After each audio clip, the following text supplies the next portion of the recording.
For reasons that utterly escape everyone involved, you're listening to a bipolar, a schizophrenic, and a podcast. Here are your hosts, Gabe Howard and Michelle Hammer. Hello, everyone, and welcome to a bipolar, a schizophrenic, and a podcast. My name is Gabe Howard. I have bipolar. Hi, I'm Michelle. I'm schizophrenic. And today we have two amazing guests with us. Who are they? They are... Hey, what's up? I'm Rachel Starr. I'm a schizophrenic and YouTuber. Hi, I'm Gabriel Nathan. I have depression, anxiety, and I drive around in Herbie the Love Bug. Literally Herbie the Love Bug? Literally in that it's a car and not a figment of my imagination, and it is done up like Herbie the Love Bug, and it is a 1963 Beetle, but it was not in any of the films. So it's a replica, and you made the replica, if I'm not mistaken, correct? My wife and I made the replica, and yes, it is a replica, and we're very proud of that. Very Can cool. I get a ride? In Herbie, or just in... I am married. No, I want to ride in Herbie the Love Bug. Yeah, you're in New York City, and Herbie has not been to New York City. He's been to Rochester, New York. But the next time Herbie and I are in Manhattan, you bet your ass. Oh, I can't wait. I'll be in Herbie. We can honk. We can wave things out the window. We can go nuts. Let's go nuts in Herbie in New York City. Well, we are nuts, so I think it's fitting that we would go nuts in Herbie. Oh my God, you're right. Herbie Goes Nuts. Would all four of us fit in Herbie? Yes. Yeah, it was a family car. Two up front and two in the back. Absolutely. Michelle, remember the old days when we used to record like after midnight in abandoned locations? We could have recorded in Herbie in the middle of the night without Gabriel's permission. We could have recorded in Herbie. That would have been a lot of fun, I guess, if it had an outlet or anything. It has a 12-volt cigarette. Yeah, the cigarette lighter you can. Oh, the cigarette lighter from back in the day. Back in the day, yo. Oh, hey. Rachel is here. She's the quietest among us, but in many ways, you're the loudest among us because you're the only one of us that has ever intentionally set yourself on fire. A few times, yeah. I like how you just said a few times, like so nonchalantly. Can you explain that more? You get some fire and poof. Well, you are the Schizo Stunt-girl. Yes. Introduce yourself as Rachel Starr Withers, the Schizo Stunt-girl. Yeah, I got nervous earlier. I'm sorry. It's okay. Yes, I'm a schizophrenic stunt girl, although they really have nothing to do with each other. But I do stunt work in stupid viral videos. And sometimes that involves me setting myself on fire because fire is amazing and awesome and it's fun to play with. Don't do that, kids. As the owner of an antique VW that has a propensity to catch fire, I will counter your argument that fire is awesome. And I go to great lengths to prevent fires in my bug. But that's, it's a different kind of idea. One's intentional, one is not. It's actually really cool because Rachel explained to me that if you ever catch on fire, you can be on fire for up to 2 minutes and then you just need to jump into a body of water and you'll be just fine. And I respect that as advice that's really relevant for everybody. And there's no further investigation into that statement needed. So where do I find a body of water? I know I live on an island, but it's going to take way more than 2 minutes for me to get to the water. Get yourself a bathtub full. A bathtub? I can do a bathtub. I have one of those. I have a shower. A toilet? Jump in the toilet? Yeah. Head first. Head first in the toilet? Save yourself.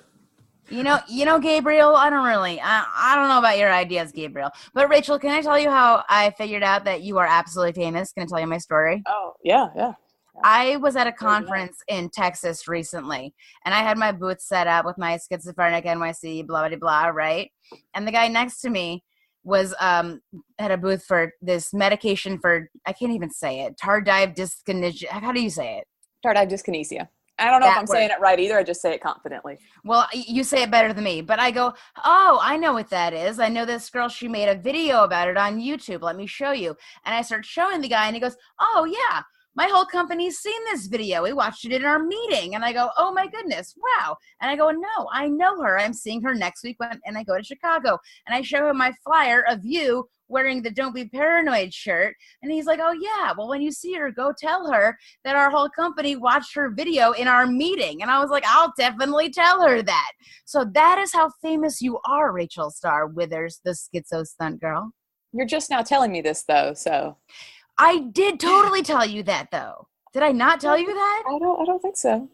I might have forgotten because I was talking to so many people, but that totally happened where this guy from a pharmaceutical company watched your video, like to learn about it for their company. Wish I could have got some money for that, but cool. Yeah, no. But I'm just saying, you are famous. They be watching you. The tardive pharmaceuticals watch you. Nice. And that's why we're all here today, because we're all at our core mental health advocates, and we all have the same goal of educating the public about what it means to live with mental illness, providing education surrounding it. But we all four of us have unique ways to do so. We've got Rachel, the YouTuber, Michelle, the clothing and art designer, Gabe, who drives around in an antique car that he put stickers on that looks exactly like Herbie the Love Bug, which is really, really awesome, and plain old me, who started off as a blogger and a speaker because I have no creativity whatsoever. Well said. Well, come on, Gabe, talk a little.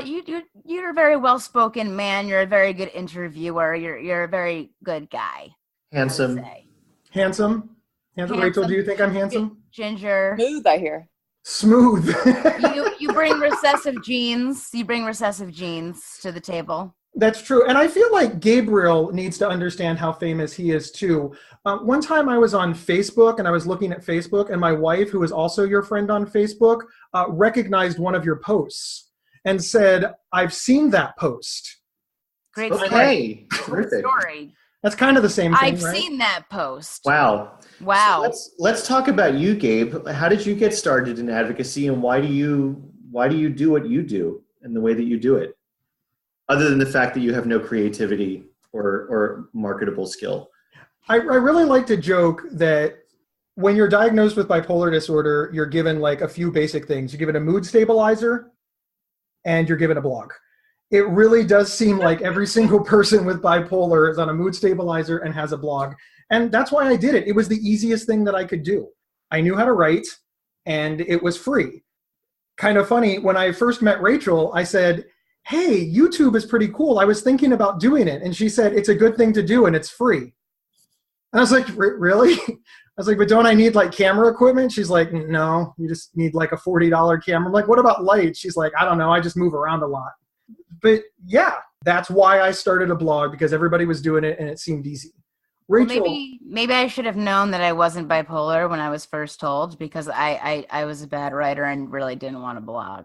Maybe I should have known. That should have clued you in. Yeah. Should have clued me in that I wasn't bipolar and that diagnosis was wrong, because I just didn't want to blog. You really showed me the light, Gabe. That's very put true. that in the pamphlets. It would really save time. Yeah, like it should be like, high highs, low lows, hypersexuality, severe bouts of depression, and you will want to start a blog. You believe that your blog will be the best blog there ever will, because it's a blog about you. Rachel, you actually, I think, are the oldest advocate in the room. And by oldest, I don't mean age. I think shit. the title belongs to me. You've been doing it. You are You are the longest running advocate in the room, because you started your YouTube channel over a decade ago. Yeah, I have been doing this one. Whoa, I didn't know that. Yeah, talk to us about that. I mean, because it's shocking I'm not like further along in life. When you look at the actual dates, you're like, oh, but these YouTubers, they just started 6 months ago and they have 3 million viewers and you don't. I'm like, yeah. Well, screw them. You're you and you're better than them, and you're on this podcast, right? Yeah, where are they? Where are they? Yeah. They're not on this podcast. Money pulls, but yeah. They were too busy to be on. I mean, we didn't ask them to be on, and that's why they charged a fee. They charged a fee. But seriously, talk to us about like what went into this. I mean, did you just wake up one day and say, "Hey, I'm going to do shit on YouTube," and suddenly it was born, or what went into this process? Because you really do have a very popular and successful YouTube channel. I was going to school for entertainment management, which I finished. So I like entertainment stuff, and I grew up in theater, and I had this idea to play paintball in a bikini, because why not? And I filmed it, and then I uploaded it on YouTube, and it kind of went from there, and YouTube was pretty young at the time. And then about a year or two in, I decided to open up about what I was going through with my schizophrenia. And so I got like crazy stunts going on one side and then really serious mental health videos. And it's pretty much Yeah, every other week we'll surprise. You're either going to get me doing something really dumb, like risking my life, or just a really serious infographic about schizophrenia and hallucinations. You've had some great stuff, though. I mean, sincerely, I do like the one where you set yourself on fire, but I also like the one where you explain to me the side effects of medication and that word that none of us can pronounce. Yeah.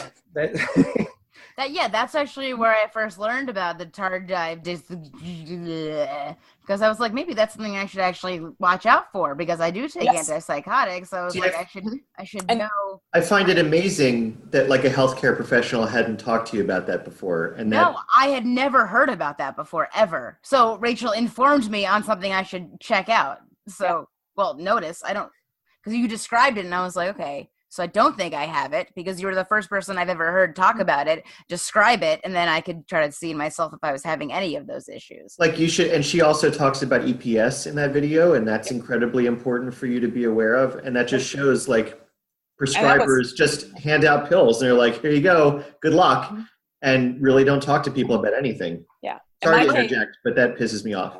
Yeah, my case was, I thought it was part of the schizophrenia. I had no clue it was a side effect. I just thought, well, this is my new hallucination. And it wasn't until I like Googled it and then I went to the doctor and they were like, oh yeah, no, this is normal. And I continued to get worse and no one ever did anything. I just thought this is my new norm. So I mean, also the same thing like with like akathisia that can happen when you take antidepressants. Nobody explained to me what akathisia was when I was like so much younger and I like took a antidepressant.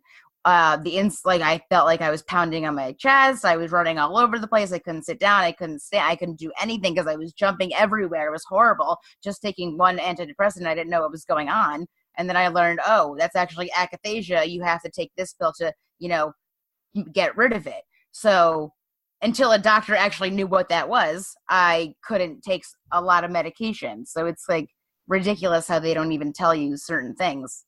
It's incredibly sad that we find this out from other patient advocates and not our doctors. But that said, thankfully, patient advocates are out there like all of us. Yeah. Unfortunately, we are educating each other because of the healthcare system in the United States. Because remember, we have international listeners. So all the ones in Sweden are like, this is not a problem. I spent 4 hours with my doctor when I was diagnosed.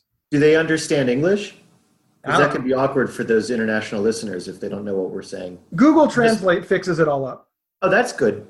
Yeah. Google fixes everything. That and Amazon. Gabriel, well, how do you do your advocacy with the love bug? What's your story there? Oh, well, thanks for asking, Michelle. My work with Herbie the Love Bug it started last year. I got him in February, and he was just a white beetle, and my wife and I turned him into the love bug. And it really became a way for me to draw me out of my shell because I'm kind of very firmly entrenched within that shell and not having a desire to talk to people or interact socially or engage. And you can't not do that when you're driving around in Herbie the Love Bug. People want to talk to you. People want to ask you questions about the car. And then after they're done asking you about the car, they always ask, well, so what do you do? And so then I talk about how I'm the editor-in-chief of OC87 Recovery Diaries, and it's a mental health publication. And then the conversation goes right into mental health. And I'm hearing about their brother who died by suicide last year, or how they've struggled with depression and alcoholism. People open up in this astonishing way because of this innocent little 55-year-old car kind of being the catalyst for those conversations. And a couple months ago, I partnered with an organization called Prevent Suicide PA, and I put the number for the National Suicide Prevention Lifeline in huge numbers all over Herbie's rear window, because there is a scene in the original Love Bug where Herbie tries to throw himself off the Golden Gate Bridge, which, as you know, is like the suicide hotspot in the country. It's a weird scene. It's kind of messed up, dark Disney. I don't think they would go there today. But in 1968, Lindsay Lohan version? What's that? Not the Lindsay Lohan version. No, the original Love Bug, 1968. Okay. All right, I forgot Lindsay Lohan. No. I forgot about that movie. Oh, yeah, sorry. well, I like to forget about it too. But in the original film, Dean Jones plays the owner of Herbie, and through a series of events, Dean Jones becomes disenfranchised with Herbie and buys this beautiful Lamborghini, and Herbie, very jealous, bashes the shit out of it, and then drives away. And Jim finds him trying to throw himself over the Golden Gate Bridge, and he rescues him. So that scene really stuck in my brain. And I was thinking, God, this is probably the only car in the history of film that's ever tried to kill itself. Why not use his visibility to promote awareness of the lifeline and put that resource in front of everyone who sees the car? So that's what I do.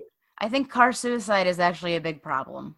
It really is. It's not talked about. And I'm glad that we're destigmatizing it here and ending the silence of vehicular suicide. I mean, what pointed out to me was where he attacked the Lexus. I mean, that's kind of scary alone there. It was a Lamborghini, but yeah. Oh, I'm sorry, Lamborghini. Murderous jealousy, rage, antisocial behavior, suicide. Herbie's basically has borderline personality disorder. He has a serious problem. Yeah. Is Herbie doing better now? Is he on new medication? He's seeing a therapist, and we're kind of slipping medication into his gasoline. I put a mood stabilizer in his 87 mix, and he's doing better. He still has, homicidal, suicidal tendencies every now and then, but I would call him stable. Does Herbie have a blog? He has an Instagram. Herbie has an Instagram. I'm a big fan of Herbie's Instagram. Like I like all of his photos. Like Herbie's amazing. He's the shit. So it's Love Bug Trumps Hate is his Love Instagram. Bug Trumps Hate. And Love Bug Trumps Hate. He has a Facebook page as well. Same deal. Love Bug Trumps Hate. And someone said to me on the New York Pennsylvania border, I was getting gas, and someone took a card for him, and they said, Love Bug Trumps Hate. What does that mean? Are you trying to get political? And I said, nope. It just means that we need more love in the world. And of course I am trying to get political. Oh, okay. But it can be two things. I mean, we do need more love in the world. We don't have to. It can be lots of things. Yeah. It can, but it's positive. The bottom line, Gabriel, is that it's positive. You mean it in a positive way. Yes, it's uplifting and positive and warm and loving, and that's what I want to bring into the world. Definitely. And you and Herbie were the star of a little movie that can be found on OC87 Recovery Diaries. A little 5-minute movie that talks about you and your relationship with your car. Right. You can find it on YouTube. Also, if you just look for Gabe and Herbie, you'll see it there. It's not viral. No one sets themselves on fire. But it's a sweet little film, and I hope you enjoy it. Just out of curiosity, would you be open to a collab with Rachel Starr and Herbie, where Rachel and Herbie set themselves on fire and run themselves into a body of water after 2 minutes? The funny thing about old Volkswagens is they have a propensity to catch fire, and they also float. So I think we could work a really cool video in there where he does catch fire, and then we drive him into like the Hudson River or something, and he floats there. That would get media attention, at least, I think. I think that is incredible, and that you should talk about that after the show. Okay. We'll have to hook up on that. Deal. Good idea. Really good idea. Definitely. It's an idea, man. Yeah. I know I'm not really good on the follow-up, but I'm great on coming up with ideas that I don't follow through with. You must be bipolar. Great. I am. How'd you know? It says it there on the screen. Oh, that's fair. Yeah. PsychCentral.com is the internet's largest and oldest independent mental health online resource. Since 1995, our completely free, award-winning website has been run by mental health professionals offering reliable, trusted information, as well as over 250 support groups to people living with mental illness. From professional articles to personal stories, PsychCentral.com is worth your time checking out and is the generous sponsor of this podcast. Michelle, so we have somebody who drives a 55-year-old car, which is life-threatening, somebody who sets themselves on fire, which is clearly life-threatening, and then we have you, who I feel has the most dangerous advocacy job of them all. You stand in the middle of probably one of the most aggressive cities in the country, and you talk about living with schizophrenia and mental illness face-to-face. We do it online because we're chicken shits, except for Gabe, and he does it with a car protecting him. But you're like this 90-pound little woman, and you're talking to people about schizophrenia, just you and the person. How does that work? Talk to us about that. I mean, it's interesting. You said when I set up my pop-up shop, I have like my Rorschach tees, I have my artwork, I have my like "Don't be paranoid, you look great" shirt, or the "It's not a delusion, you are incredible."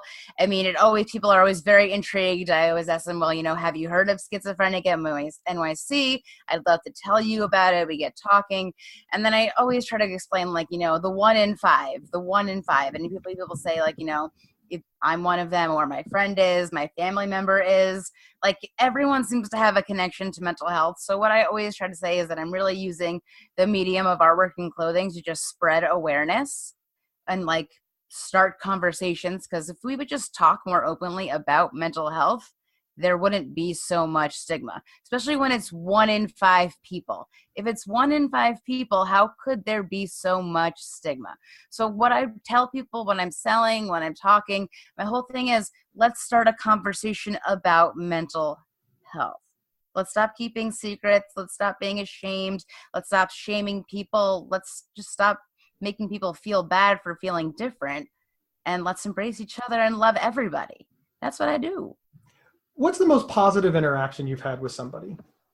We always want to talk about the negative ones, and I know you have a million negative stories. I do, but I get really positive ones. I mean, I've spoken to like younger girls who have come up to me and talked to me and said like their mother's schizophrenic and she doesn't live with them, and like what is it like? They want to know what their mom like goes through and stuff like that. And like I kind of explained that it's different for everybody, but like it was really like touching to me to talk to those girls because they wanted to know what their mom goes through, but and it just like I kind of felt like I felt bad, I felt sorry, but I liked that I was helping them in some way.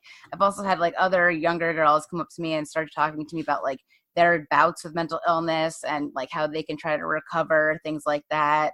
A lot of questions, or mothers will tell me about their sons. I hear a lot of stories because I'm so open. People are open back with me. And when you're in New York City, the stories you can hear are just out of this world. So it's pretty amazing, really. It's awesome. That was fantastic. I don't know where to end that with. Rachel, what's like the most positive email or comment you've ever gotten? Oh, positive? Oh. It's hard to pick like one. Just I talk with a lot of different people who are afraid that they have a mental disorder and just kind of like scared pretty much of, kind of like how I was in the beginning. I didn't know what was going to happen. We kind of have this idea in our heads that if you go to the doctor and you let them know you're having a hallucination, you're going to get locked up. Like that's just kind of, they're going to immediately come and put you in a white room and it's over. Your life is over because you said you hallucinate or you hear something. So it's really just kind of cool to be able to explain to people, look, this isn't how it works. They're not going to, like, the minute you walk into the doctor's office, run away with you. And just kind of like letting them know that like schizophrenia, it isn't that big a deal. Like this isn't pretty much this horrible death sentence, that you can still have an amazing kick-ass life. Exactly. And, being able to like kind of talk to people and have them realize like, oh, my life isn't over. Like, I think that's really cool. I have a question. What reaction did you get? Did you get from like friends or family members when you told them that you had schizophrenia? Well, luckily at that time that I got like fully diagnosed and everything, I didn't have any friends, so I didn't have to worry about them. But my parents, I sat them down and I pretty much told them what had been going on. They knew there was clearly an issue with me since I was a little kid, but as far as like getting an actual diagnosis and stuff, it took them a little bit to kind of accept. They were super nice about it, but my dad didn't really know how to like process it. So that took him a little bit of time, and he totally jumped in trying to understand, which was really cool. But mental disorders does run in like one side of my family. So it's not like it was like, what? Just no one had actually ever tried to get help for it. I see what you're saying, but they had no idea. They knew something was wrong. They knew something. They just didn't think schizophrenia. So do you think it was kind of like stigma that they were like, oh my God, schizophrenia? Yes, absolutely. I mean, the word alone is super scary and hard to write, and it has a Z in it. So. I actually, when I tell people to follow me on Instagram, they're like, how do you spell it? Yeah. One of the things I like about your story, Rachel, is it's so close to mine. My family knew something was up. They were scared. They did a lot of things wrong, but I think our dads are probably kind of cut from the same cloth. It's just, my dad tried so hard, but he didn't know what to do. You know, he doesn't have a college education. I'm trying desperately not to call my father stupid, but he's not a learned man, is what I'm trying to say. And this whole thing was just way over his head. And he also felt guilty because he's like, for years I tried to punish this out of you, and it turns out that was wrong. So I think both of our stories really show that families get handcuffed very, very quickly because of the lack of information and the lack of education that's out there. Oh, yeah. And I think even any mental disorder, you don't realize what you're dealing with is very hard to like help that person. And it can be very scary.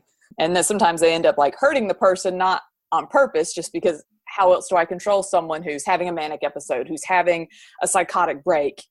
Right. It's just not covered. It's not covered because we don't talk about it. So I would venture to guess that all of our parents would have known exactly what to do if we would have broken our legs at 15, but none of them knew what to do if there was a mental health issue.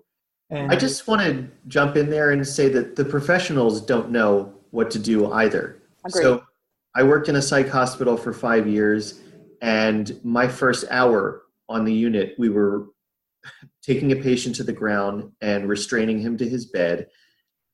The nurse came in with the trilogy, that's what we called it, Benadryl, Ativan, Haldol, needle in the ass.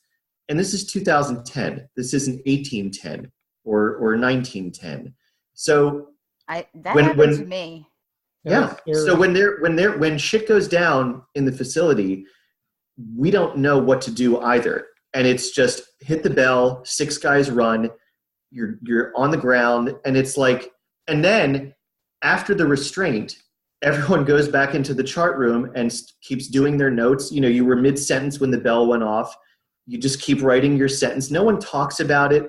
No one says anything. No one turns to another staff member and says, are you okay?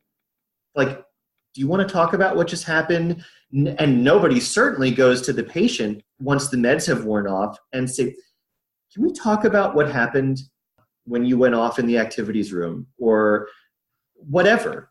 Like, so yeah, the families don't get it and providers don't get it either. So I think that's important to acknowledge.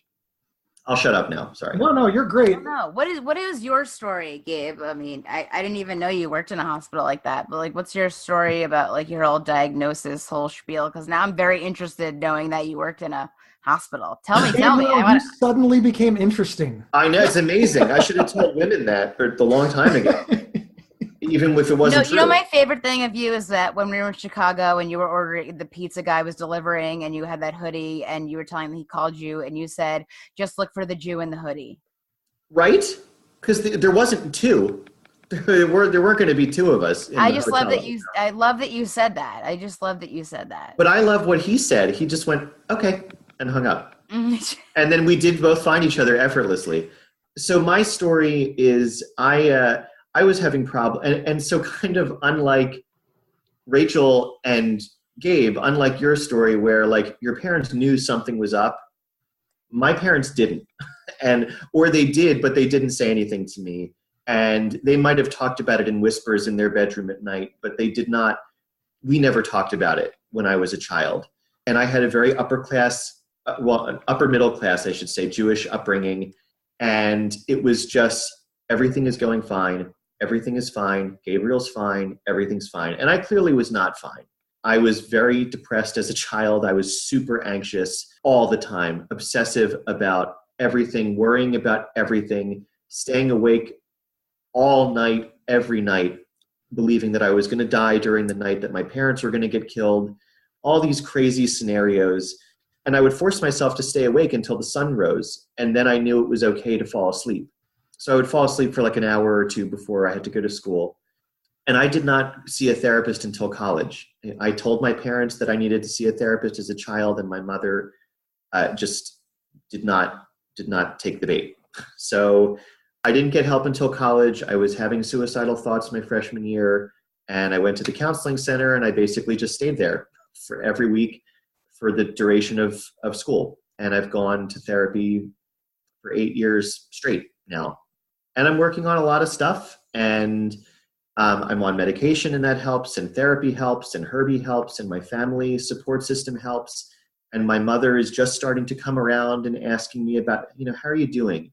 And it takes on that different connotation now that she's kind of on board with the fact that I'm not okay.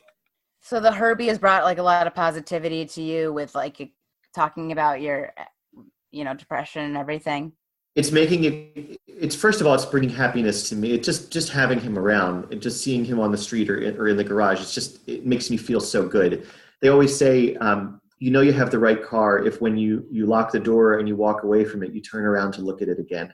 And I always turn around because I love him. And the fact that he helps me talk to other people, that I'm talking to people about mental illness, that I'm promoting the Suicide Prevention Lifeline, that's all good stuff. I was at a traffic light a few weeks ago, and a minivan pulled up behind me, and this woman, African-American woman, maybe in her early 50s, got out of her car, and she walked up to me, stopped at the stoplight, and tears were streaming down her face.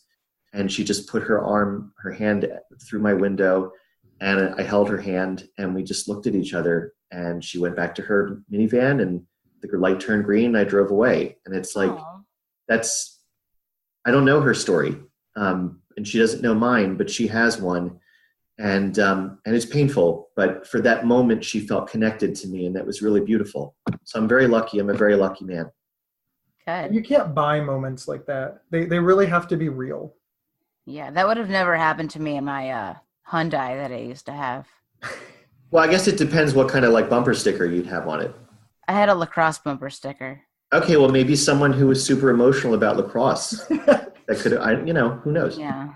Michelle is the only person I know that is super emotional about lacrosse. I know many people that are very emotional about lacrosse. Many. I don't know what that is. I live in the South. It's like hockey, only worse. No, it's not. Shut up, Gabe. Rachel, Gabriel, thank you so much for being on the show. I have no idea if we accomplished anything at all, but that's really the fun part about the show, not knowing. Not knowing anything, not knowing how to say tardive dyskinesia. You get stigma and astigmatism wrong half the time, Michelle. Astigmatism, stigmatize. Stigmata. That's another one. Stigmata. You make me even more confused. There's so much stigmata about schizophrenia. Astigmatism, stigmatize. Thank you, everybody, for tuning in. Thank you, Gabe and Rachel, for being here. Michelle, it's always a hoot, and we will see you next week. Thank you, guys. Bye. Thank you. Tardive dyskinesia. Close enough. You've been listening to a bipolar, a schizophrenic, and a podcast. If you loved this episode, don't keep it to yourself. Head over to iTunes or your preferred podcast app to subscribe, rate, and review.